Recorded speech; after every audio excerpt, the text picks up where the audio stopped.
Olá, senhores. Saudações a todos. Ricardo Tomé. É sempre um prazer. Eu quero que você acompanhe essa história comigo porque ela é bastante delicada, mas ao fim desse relato você vai entender aonde eu quero chegar com essa história. Você é um homem que fez a sua vida numa cidade pequena. Estruturou a sua rotina, conseguiu conquistar o seu espaço e, por ser um homem bem relacionado, acabou alçando o cargo de assessor da prefeitura da sua cidade. Então, ali naquela cidade, você cria as fundações do que seria a prosperidade da sua vida. Você começa a construir patrimônio, encontrou a mulher dos seus sonhos, que inclusive é filha do prefeito ao qual você presta serviço no gabinete, e cria a imagem da família perfeita. Você, uma mulher, 2 filhos e passam-se mais de uma década de casamento. Você então se torna esse homem. Muita gente perguntando, eu resolvi me apresentar. Meu nome é Thales Machado, sou pai do Miguel, pai do Benício, sou casado com a Sara, sou nascido e criado aqui em Itumbiara com muito orgulho.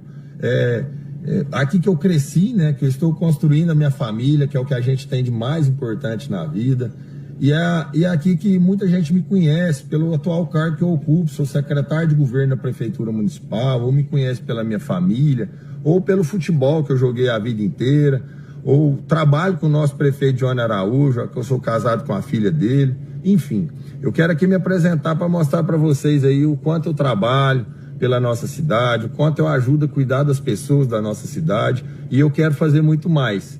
E é isso, nos próximos dias eu vou postando aí, mostrar um pouco da minha história de vida e compartilhando com vocês, beleza? Esse foi o homem que você se tornou. Nascido e crescido em cidade pequena, estruturado dentro dessa mesma cidade, com cargo público onde consegue estruturar a sua família. A maioria das pessoas te conhecem, amigos de infância, do trabalho, do colégio, da faculdade, familiares em comum, amigos, primos, os colegas da resenha de quarta-feira do futebol que você sempre jogava no mesmo lugar, na mesma hora, durante anos da sua vida. Tudo parecia ótimo, parecia perfeito. Até que ao longo dos anos desse seu relacionamento, desse seu casamento, o seu matrimônio passou por crises. Crises essas que apenas você e a sua esposa sabiam. Ninguém de fora conhecia a real relação que acontecia na família, dos portões de casa para dentro. Do portão para fora, marido e esposa pareciam ótimos. Crise zero. Falavam de Deus, do quão eram abençoados pelo trabalho, de quão amavam os seus filhos, do quão a família é uma bênção. Mas da porta para dentro, aquela crise continuava a se aprofundar. Até que para você, aquela crise, seja lá qual foi a origem dela, chegou no limite. Os comportamentos da sua mulher já estão estranhos. Você suspeita há meses de um possível caso. Então contrata o serviço particular de investigação. Acho que minha esposa está me traindo. Eu preciso confirmar se minha esposa está me traindo. É só uma crise ou ela realmente está tendo um caso extraconjugal? As suas viagens a São Paulo estão muito suspeitas. A investigação segue e o detetive entra em contato com você. Descobri provas do que a sua esposa anda fazendo em São Paulo. E o vídeo vem à tona.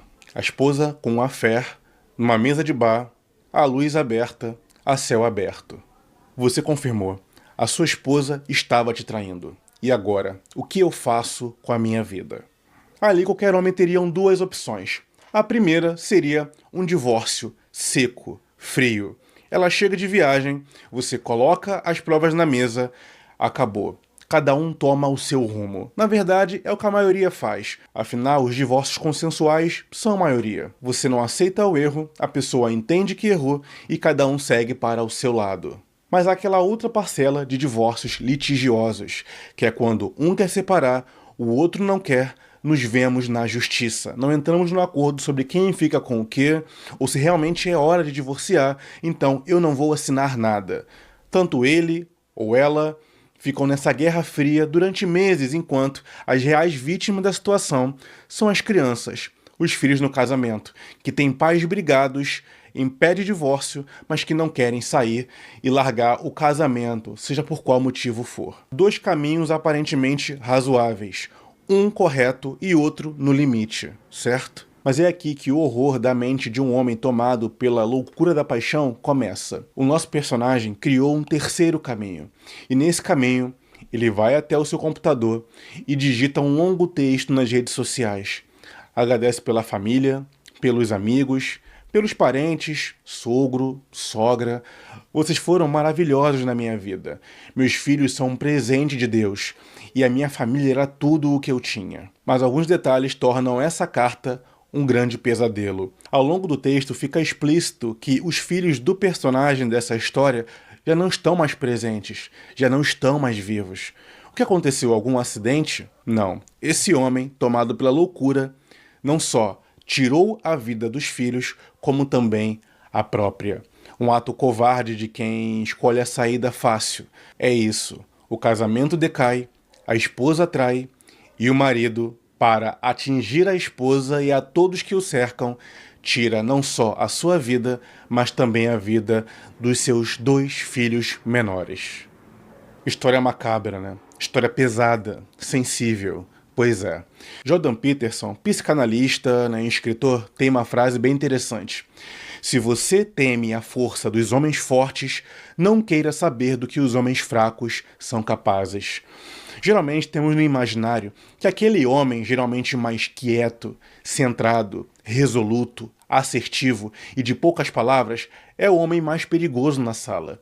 Mas a ideia por trás da frase de Peterson é a seguinte: na verdade, você deve temer o homem sensível demais, o homem emocionado demais. Porque aqui força para Peterson não é física, é força mental. Após esse caso absurdo de uma mulher adúltera e um homem extremamente covarde, vil e criminoso, a internet então começou o seu tribunal. Uns aliviando o ato dele, outros colocando a culpa nela, enfim. A minha opinião já deixei implícita ao longo desse trecho aqui.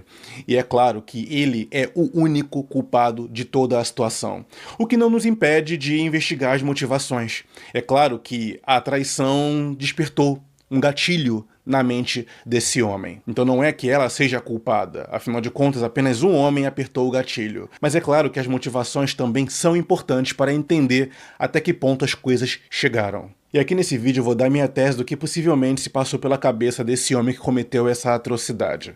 Homens que ao longo da sua vida aprenderam a idealizar a figura mulher, não entendendo que ela poderia ser capaz, essa mulher, de atos ruins, quando se sente traído, ele recebe um gatilho absurdo onde é tomado por essa loucura dessa paixão. Afinal de contas, esse homem ao longo da vida não aprendeu que existe o lado ruim das mulheres. De que assim como homens, é do ser humano errar, pecar, ser um canalha, agir de forma a atrair seus princípios e seus valores.